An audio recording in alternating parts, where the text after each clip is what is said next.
its headwaters in northern Minnesota, the mighty Mississippi River isn't very mighty. The river is only about 6 feet wide and 3 feet deep as it meanders through tall prairie grass. But as the Mississippi rolls down the nation's spine, it becomes the river the Algonquin Indians called Big Water. When he wrote Life on the Mississippi, Mark Twain said the river was good for steamboating and drinking, but worthless for all other purposes, except baptizing. But others would disagree. At a factory near Minneapolis, workers are assembling what is likely to be the first hydrokinetic power system in the river. Wayne Krause, CEO of Houston-based Hydro Green Energy, developed the system. Inside a steel structure, there is a turbine that generates power as water passes through it. We're going to put that unit in the water directly behind these two concrete walls. Krause plans to suspend the unit from a barge next to an existing hydroelectric plant in Hastings, Minnesota. The idea is to use the water flowing out of the plant to produce more power. We're actually generating power, new power, from water energy that's being wasted. We're going to tie into the existing infrastructure here, and by doing that, it helps us to significantly lower the project cost and make this product, if you will, much more appealing to the hydropower industry. Minnesota is a pioneer in hydropower. All 12 hydroelectric plants on the Mississippi River are in that state.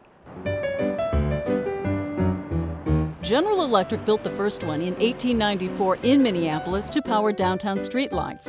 A decade later, Northern States Power, now Xcel Energy, built the Hennepin Island power plant just downstream. And in 1924, Ford built the Twin Cities power plant to provide electricity for its nearby factory. But by the middle of the 20th century, hydropower lost steam because of increased use of fossil fuels and environmental concerns. Environmentalists feared hydroelectric plants disturbed fish habitat, but in recent years, researchers have worked aggressively to solve that. Fotis Soteropoulos studies hydropower on the Mississippi at the University of Minnesota's St. Anthony Falls Laboratory. He thinks new technologies are improving hydropower's image.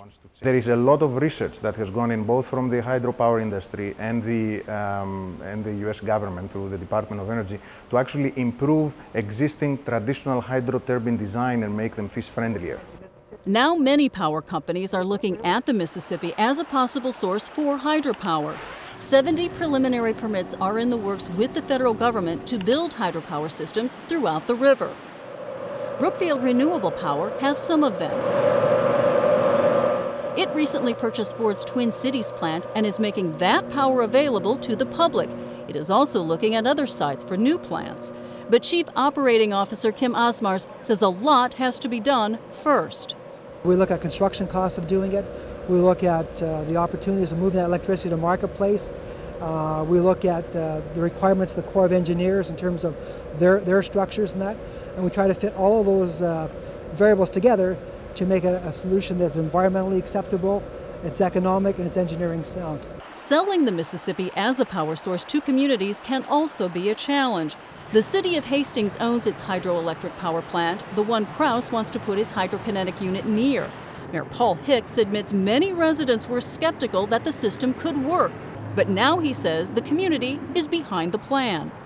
To be able to point to something like this and say, you know, we're going to try to be a leader in this is important. Experts think the Mississippi offers tremendous potential for power. That could make both Hastings and Minneapolis shining examples for other communities hoping to plug into the mighty river. Diane Estabrook, Nightly Business Report, Minneapolis.